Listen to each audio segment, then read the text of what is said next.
A gente quer agradecer as pessoas todas do programa 2. Vai rolar um sorteio para os comentaristas. Nós ainda estamos organizando esse rolê, mas vai acontecer. Obrigada, gentis, queridos, fofos, mandando recadinhos de amor.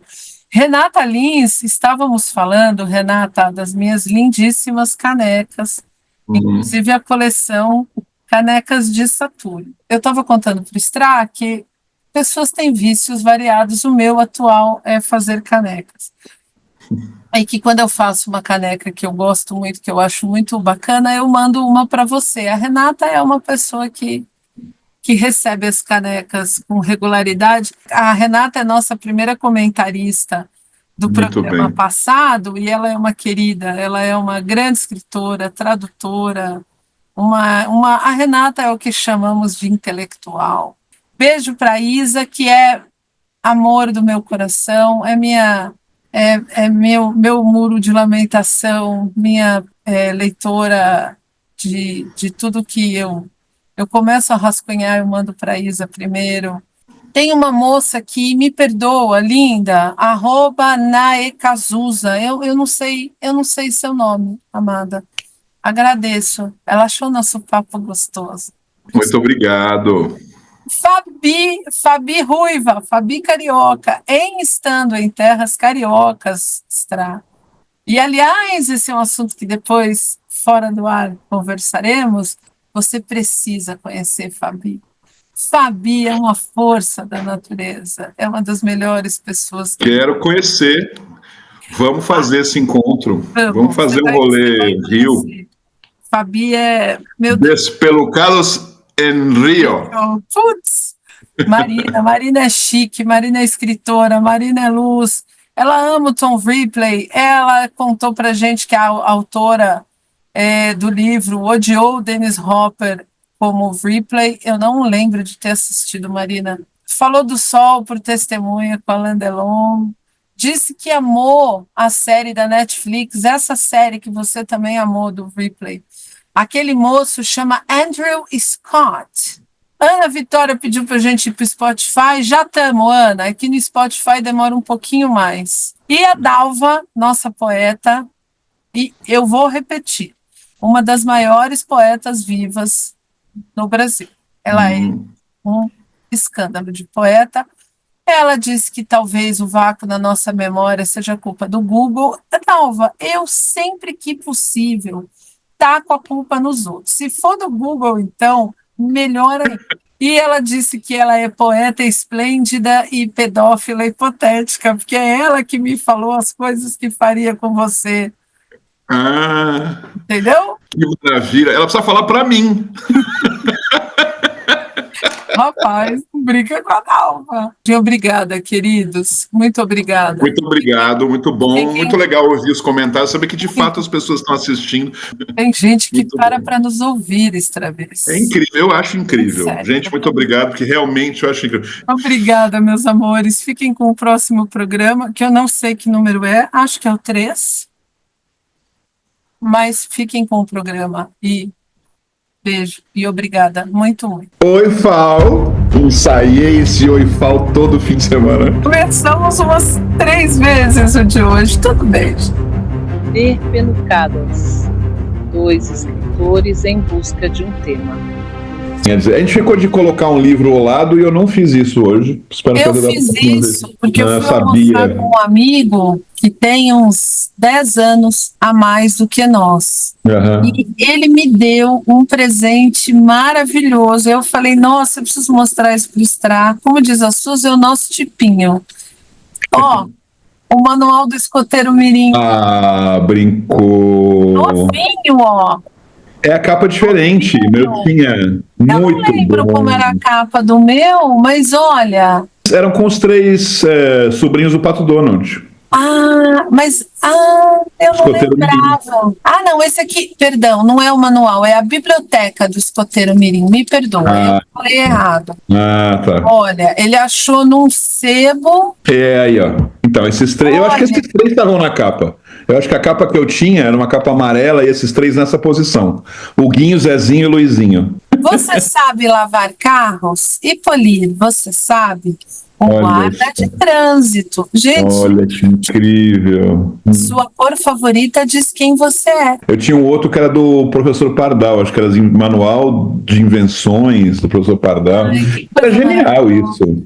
E eu tinha uma amiga, quer dizer, a filha de uma amiga da minha mãe e essa amiga eram o tempo todo fofocando na casa uma da outra, só que a filha dela, Marlene, se eu tinha 7, ela já ter 15, ela não estava nem aí para mim, não me ligava, não, óbvio, eu entendi até na época, eu tinha maturidade suficiente para até na época entender isso, mas ela tinha uma coleção de quadrinhos, Sal, e tinha todos esses manuais, Tio Patinhas, Pato Donald, Turma da Mônica, era o quarto dos fundos e um armário gigante assim de quadrinhos.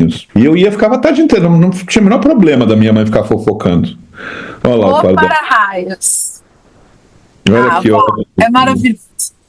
Você fez a transição que a nossa geração, que é dos quadrinhos, Mônica e tal, para quadrinhos mais adultos, nossa geração, Laerte, Angeli, perfeito, maravilhoso, saudoso, incrível, lindo, Glauco, para essas coisas mais modernas, esses quadrinhos mais... Você fez essa transição? Você fez, né? Porque você andava com o Pedrão. Então, o Pedrão foi um grande guru na minha vida, mas eu tive pós-Pedrão, porque guru eu tinha 15, né? Então continuei a saga de aprendizagem pós-Pedrão.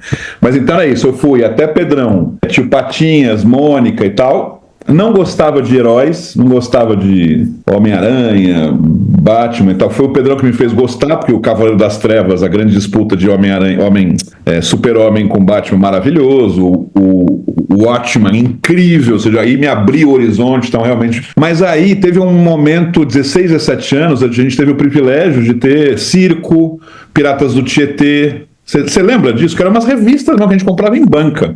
Uma coragem dele de montar. É o que eu li. A Angeli estava aí, a Laerte estava aí. Laerte. Estava aí. Rebordosa. Aí eram os personagens, né? Rebordosa. Eu lembro que eu conheci o Juvenal. Vocês vão lembrar que a Rebordosa tinha sempre um garçom conversando com ela. Era o Juvenal, lembra? Era o Juvenal que trabalhava no Riviera. O Riviera, em frente ao Belas Artes.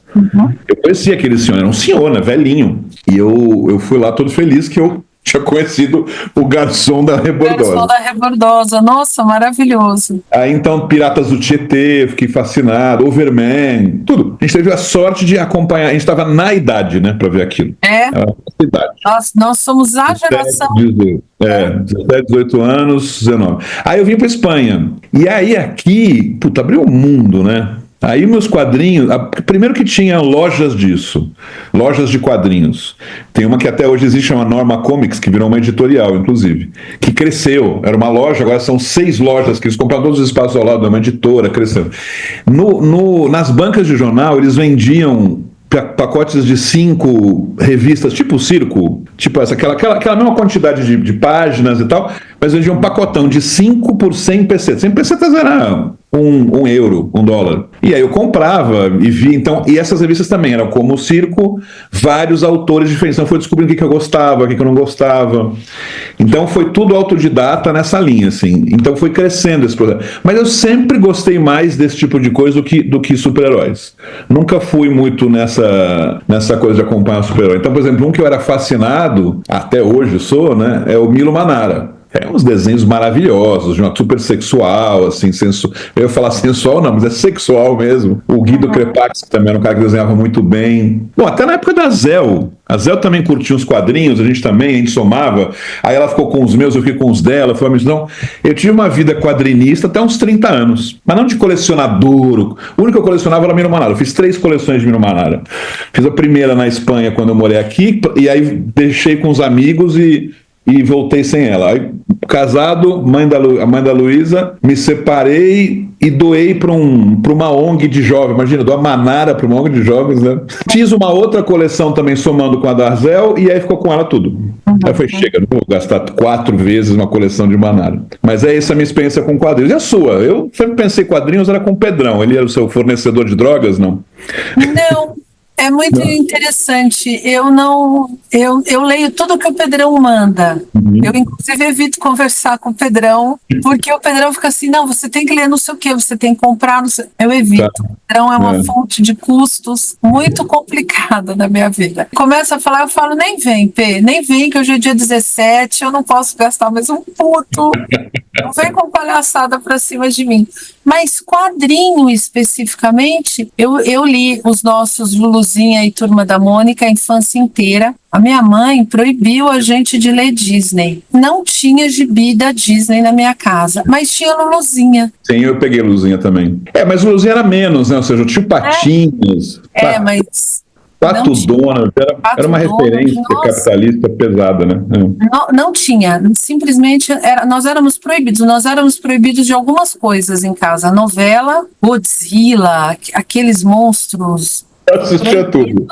Eu chorava com pena do monstro. Uma vez minha mãe me viu chorando num canto. Falei, o que foi, filho? O Spectroman deixou o monstro morrer de fome. Chorei com o Spectroman e chorei com o Alessi. Foram os meus dois primeiros choros primeiros, né? Os primeiros choros de TV. Então, a mãe não deixava você ver isso. Que curioso. Mas por que esse? E qual que era a motivação de não ver Era uma propaganda capitalista muito... Não, mas eu entendo do Tio Patinhas, mas o do Spectroman não. Sei lá, bicho. Ela devia ter algum padrão estético que o Spectroman e o Godzilla não atendiam. Só Deus sabe o que se passa na cabeça de Marlizinha. O zíper atrás do Godzilla incomodava muito a dona Marli, né? Novela? Mas nem... Bom, eu não vejo novela até hoje, né? Eu vi novela nos anos que eu fui casada com a Lê. Tinha uma novela que uma paciente do meu pai trabalhava. Então, meu pai chegava à noite e ligava para ver a paciente dele e eu vi bastante. Depois eu vi uma outra porque tinha o Bogos e eu era apaixonada pelo Armando Bogos. Que era a novela em que tinha o tal da Parte Hotel do Conde Drácula, que é como eu chamo meu escritor até hoje, porque eu tenho o baú do Conde Drácula. Desde que eu nasci, minha mãe já tinha esse baúzão antigo. Aí eu fui crescendo, aí começou o Angeli, a Laerte, o Glauco. Quando eu vi, eu era muito menina quando eu vi o Geraldão a primeira vez.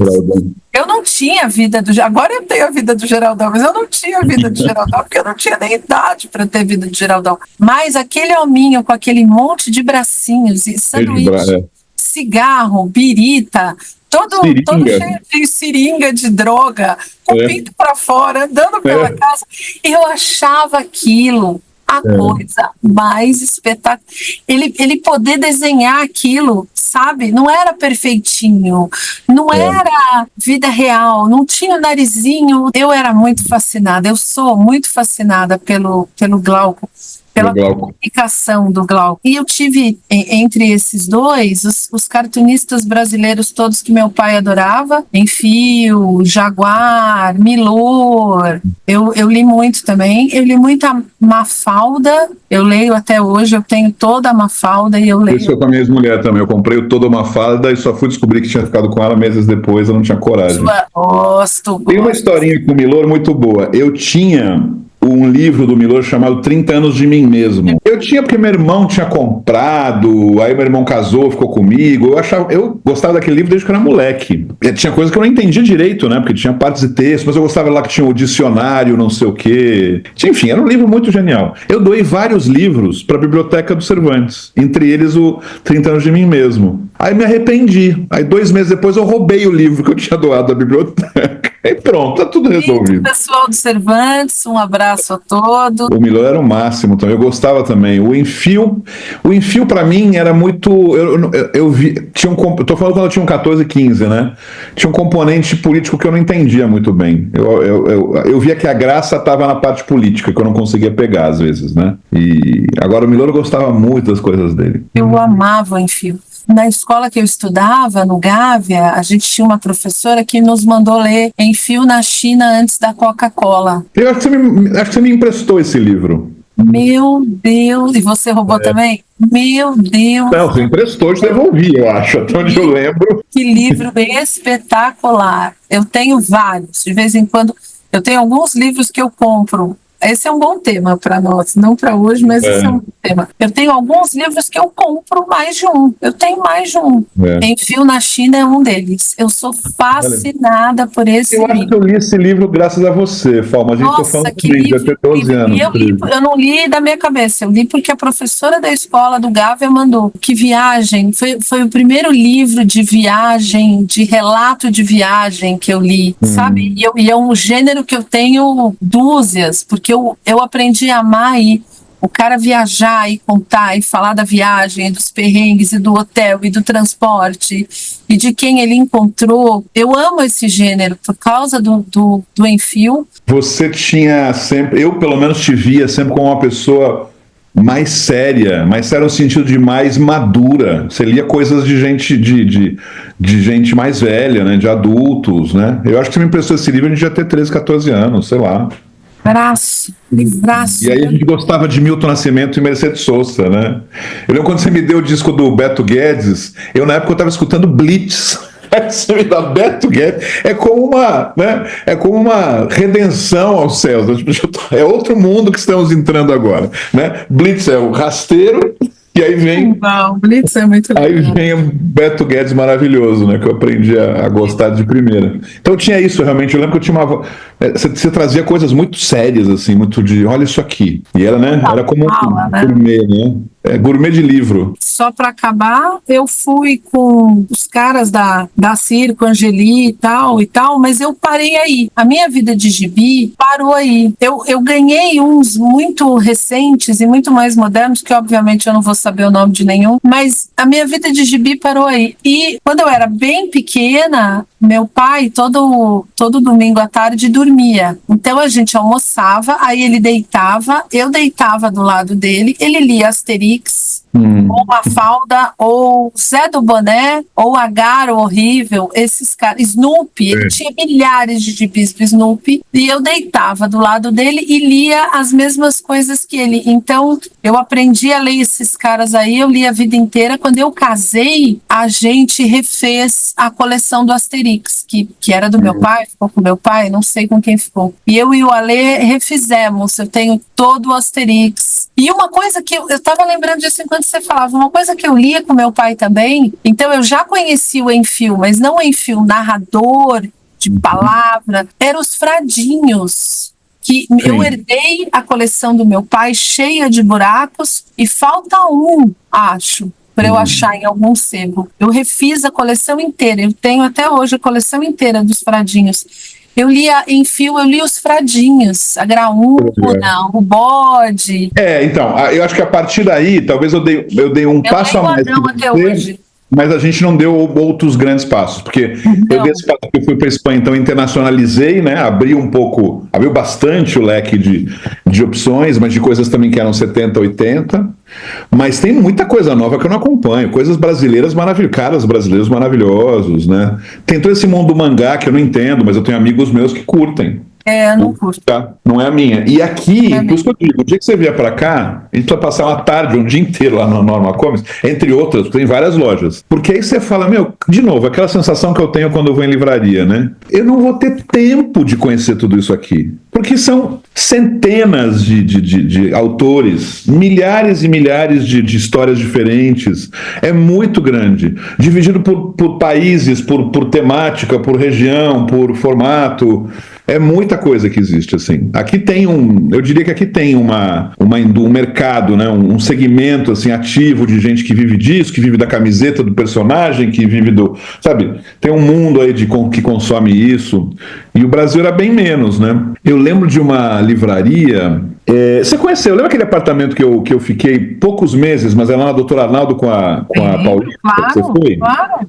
Então, naquele apartamento, quando eu morava naquele apartamento, ou seja, naquela época, tinha uma livrariazinha que durou bastante tempo até, na Paulista já, mas tinha o Belas Artes, você fazia a curva, tinha um prédio e tinha uma caixinha que era uma livraria pequenininha, não sei se você vai lembrar. Muito pequenininha. 2 garagens, uma garagem para 2 carros, assim, não era muito grande. E eu tinha acabado de voltar da Espanha naquela época. Então, vivendo que tinha comic para todo lado.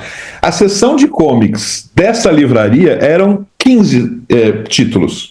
Literalmente 15. E eu já tinha 10 desses 15, sabe? Então juntar uma graninha, mas ia comprar mais um de alguma coisa, assim, né? Mas não compro mais, só, na verdade é isso também. Não tenho muito mais. Eu tive também uma paixonite já adulta pelo Calvin Haroldo. Ele parou de escrever, eu tenho o que foi lançado aqui e o que eu consegui trazer de fora, e agora eu tenho, que obviamente eu não vou lembrar os nomes e vou trazer, mas eu tenho duas paixonites, um cartunista americano, Brand Snyder, ele faz mais ou menos isso que nós fazemos, mas em desenho. Ele faz primeiro que o desenho dele é lindo, porque é muito meigo. Por exemplo, e eu uso muito com os alunos, os cotovelos dele não são ângulos, são curvinhas, os joelhos dele são curvinhas. Ele desenha lindos gatinhos e cachorrinhos, é muito fofo que ele desenha, e ele discute muito a metafísica da escrita. Ele fala muito disso, sem falar como escrever. Escrever é um tarará, tarará. Mas ele fala do dia a dia do criador, que é o que mais me atrai. O traço dele é bonito. E tem uma outra moça, que agora eu não vou me lembrar mesmo, mas ela tem uma heroínazinha, que é uma mocinha gordinha, assim, de cabelinho preto, de franjinha, e ela é muito apelativa para mim. E os desenhos são a vidinha da moça, nada de... Eu tenho uma questão estética com esses gibis novos, que é uma falha minha. Aquelas páginas sujas, no bom sentido, assim, com muito desenho, muita cor, muito que não segue um negócio mais ou menos. Mas não são todos assim, né? Eu sei, eu tô falando desse gênero. Tem muito herói, que o Pedrão, nossa, o Pedrão... o Pedrão sempre tinha mais herói, Mas eu também não sou chegado nessa coisa poluída, eu gosto da coisa mais minimalista, assim, curto mais, né? Mais me confunde. Eu entro ali e não sei onde está a história, e é falha minha, óbvio. E que nem é geracional, porque montes e montes de amigos nossos que adoram, o próprio Pedrão. Sou eu mesmo que eu não me encontro. Você me lembrou uma boa, o Calvin realmente foi... A gente já tinha quase 30, né, quando ficou meio fascinado no Calvin. Eu lembro uma coisa que eu nunca mais achei, porque, claro, devia ser aquelas coisas... Não sei se você chegou a fazer... que era... Porque tinha tudo... Na época a gente tinha o blog... bom, você tem ainda, né? Mas enfim, naquela que começamos o blog, tinha tanta inutilidade divertida pra gente pesquisar, né? E um falava pro outro, né? Então eu lembro que naquela época surgiu um que eram umas caretas do Calvin, ele fazendo caretas, e você tinha que imitar a careta e tirar foto, e aí o sisteminha já te colocava a foto do lado. Você chegou a fazer isso, não? Não vi isso, não. Eu nunca vi isso. Maravilhoso. Eu acho que devia ter umas 12 fotos dele, e aí era um sisteminha que você olhava para a câmera já, apertava o enter e a foto já ia publicada ao lado da fotinha com a cara dele. E eu achava aquela coisa, não. Eu descobri de novo isso, eu já tinha uns 40. Eu relembrei aquilo, achei o link, aí fiz de novo, mandei para os amigos, né? E aí rolou um revival. Mas, então tem um carinho, bom, não só por isso, mas tem um carinho muito grande pelo Calvin. E eu acho que o Calvin, mais do que o Pooh, também tinha essa pegada de criança e tal, mas o Calvin e o Haroldo, o cara matou, ele resolveu, infância, Calvin e Haroldo, né? Resolveu.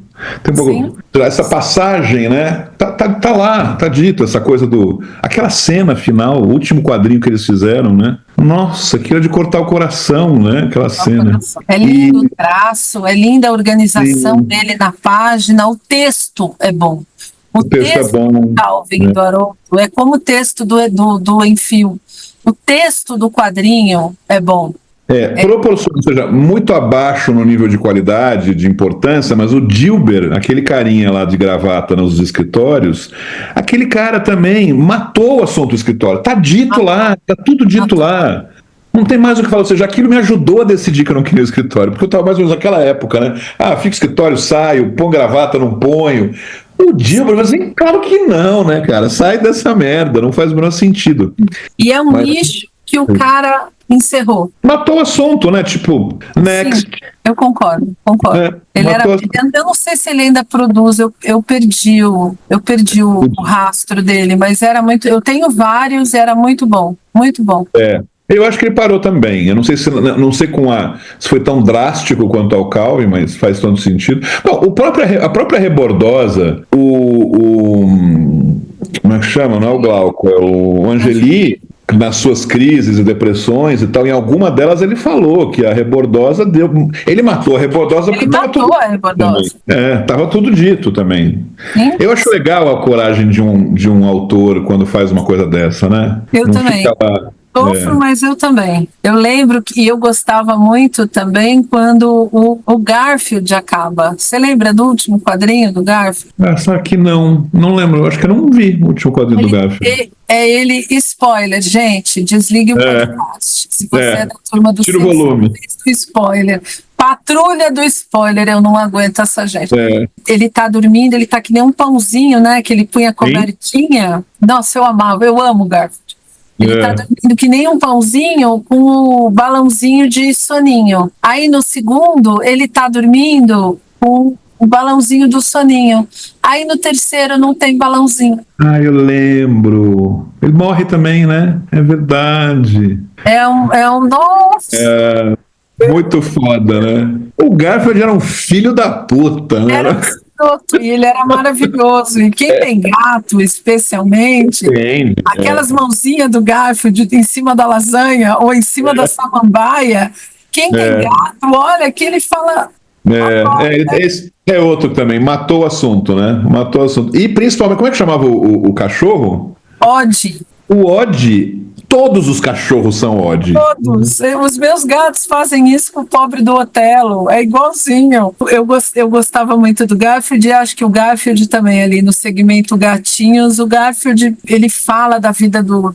Embora eu goste muito dos gatos da Laerte, mas os gatos da Laerte têm uma pegada de gente. São pessoas. Exatamente. São como é um casal, né? É o jogo do casal e as suas Garfield não. Garfield era um gato. Sim. Ponto. Eu acho que a Laerte tem uma coisa que é também fora de qualquer comparação, que é isso, tem milhares de... Não focou nunca num grande personagem, né? Ou seja, tem alguns, Overman, os gatos, o Homem Catraca e tal, mas o grande barato da Laerte é a sacada do quadrinho. O quadrinho em si é toda uma sabedoria, né? O quadrinho, jogar uma mensagem. E não importa a personagem, não importa que viagem ela tá naquele momento. O texto dela é muito bom. Foda. Ela desenha, nem vamos discutir. Sim, é muito bom nas duas coisas, né? Exatamente. Deles todos, do Angelira, ela tem o desenho mais dessa geração zona toda, ela é prima pela excelência do desenho, como poucos desenhistas de cartoon, de qualquer, para mim, plasticamente, esteticamente, é um acontecimento cada página, mas o texto dela é... Sim. É muito bom, Muito bom. Ela tem também o melhor texto. Eu tenho uma loucura pelo Glauco, porque aquela coisa anárquica, aquele cara que já tem mais de 30 e não se achou e surfa na tábua de passar roupa, embora com a mãe, sou eu. Eu só não tenho aquele pinto, de resto, sou eu. E aquela, né? Aquelas seringas. A seringa no ombro, assim. Amo. Mas a Laerte tem um texto, ela explica, ela defende a causa, ela fala sem ser chata, sem ser enciclopédica. E às vezes, Paulo, esse texto dela é uma frase em um dos 3 quadrinhos, não é que é um puta texto enorme, é o que precisa, quadrinho, né? É um texto de quadrinho, são frases, são... Às vezes não tem texto nenhum, mas tem um texto lá, tem uma história bem contada. Sim. É um dom. Ela é uma escola, sozinha.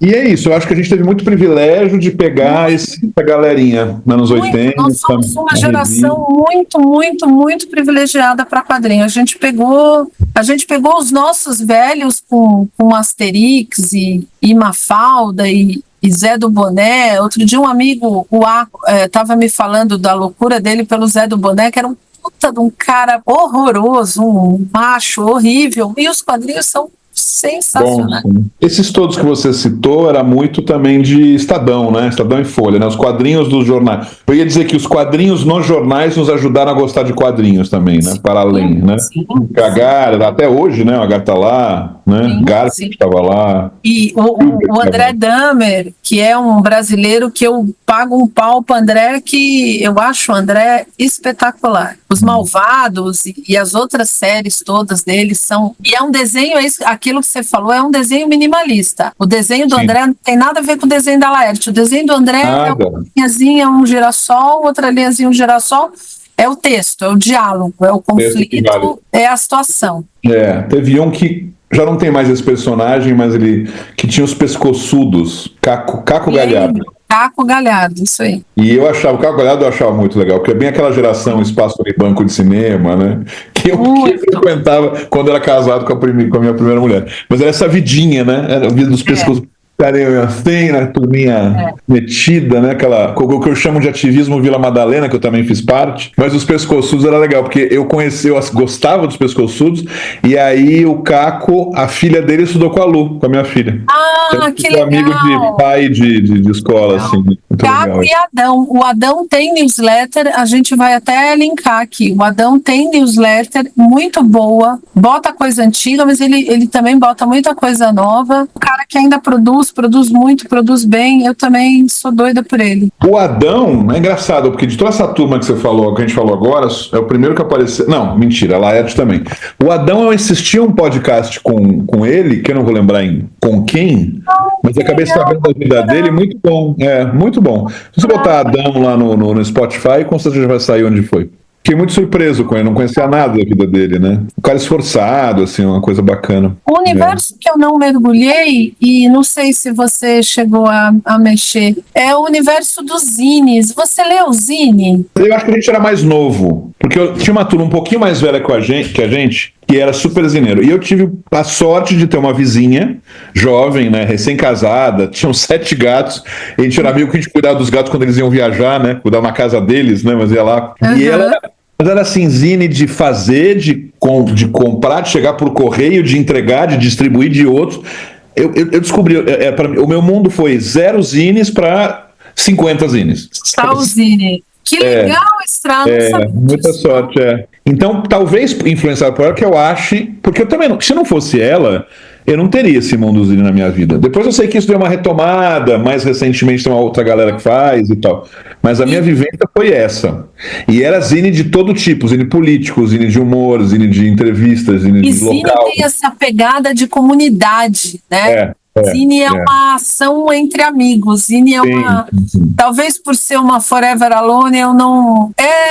Esses negócios o que envolver comunidade, não consigo aproveitar, porque eu não sou uma pessoa A outra experiência que eu tive, que a gente não chamava de zine, mas hoje em dia eu chamaria, e eu não sei se já ainda estava no Cervantes quando isso aconteceu, foi quando a gente criou um jornal clandestino, né, no Cervantes. Não, eu não estava. Já tinha ido embora, né? Chamava O Núcleo. Bom nome. E durou, sei lá, 5, 6 edições, não podia ser pego, porque se pegassem era todo mundo expulso, porque a gente falava mal do diretor. Tinha essa cara de zine, essa coisa também meio suja, né? Colagem, né? Você cola o texto, aí xeroca, e aí dobra. Era uma coisa, tinha essa estética de zine que a gente nem sabia que era.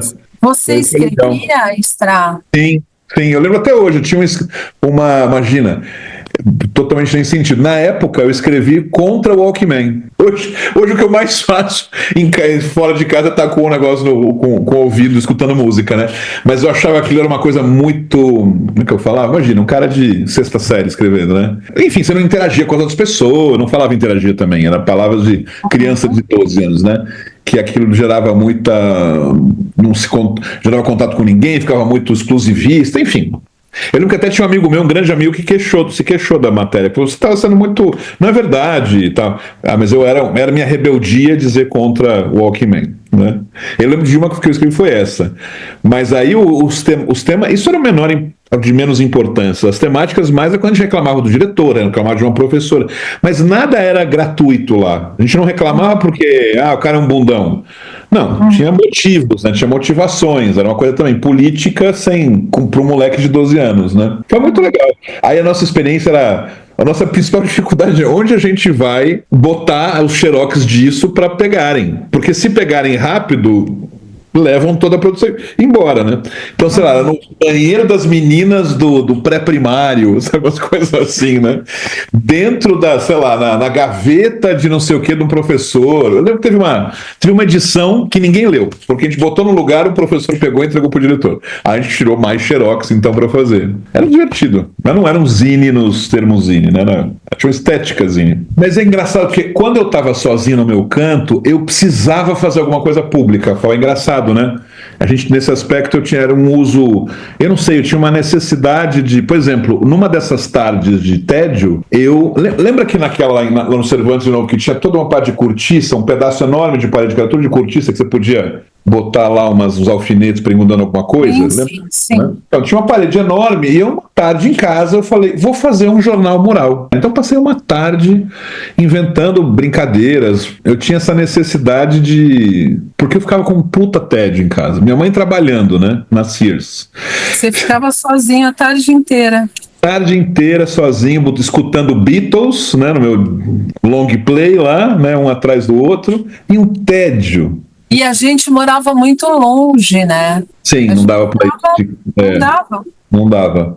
Por isso que eu ficava aquelas 2 horas com você te esperando, porque era mais legal estar lá com você do que ficar com o tédio em casa, né? Nós éramos muito animados. Animados mesmo, foi aquela vez que a gente foi no show do Ira. Sem saber quem era o Ira. Eu lembro que a gente riu muito, achava aquilo ridículo. Que a gente riu muito, que a gente não gostava, e ao longo da minha adolescência eu fui encontrando o Ira. Eu também. Eu fui descobrir que era legal. Gostava de algumas coisas. Eu lembro que era um outro show, vamos falar disso no próximo, mas era um outro show que a gente foi ver. Foi ou Língua de Trapo ou Premier, um dos dois. Aliás, foi uma puta mistura, nada a ver, né? Nada a ver. E realmente 2 públicos muito diferentes, né? A galera toda de preto, a turma do Ira tava toda de gótico, né? Eu lembro claramente esse dia, lá no Proto SP, quando era na Carpa. Eu lembro disso. E a gente foi pra escutar, aí eu não lembro se era Premier ou Língua de Trapo. A gente foi pra isso, tudo coloridão, né? A gente era turma colorida, né? Divertida. E aí tinha uns darks pra escutar Ira. Eu lembro que a gente ria. Lembra que eles falavam assim... Nasci em 62, 1900. Ele fazia com a mão. 1962. E a gente. Chorando de rir, maior falta de respeito com os. Não era gótico, era dark. Eles chamavam dark, não gótico. Eles eram dark. Gótico é mais nova. É verdade. Eles eram darks. Acho que já contou a história inteira, né? Não vai ser para a próxima edição, amiguinhos. Já contamos, amigos, pronto. Não, próxima edição é uma surpresa. Spoiler. E na próxima, eu vou ver se eu deixo uns livrinhos aqui do lado pra gente comentar também, que eu acho que é boa ideia. Tá bom. Muito bom. Beijo grande, então, querida. Tchau, tchau. Beijo, pessoal. Fiquem bem.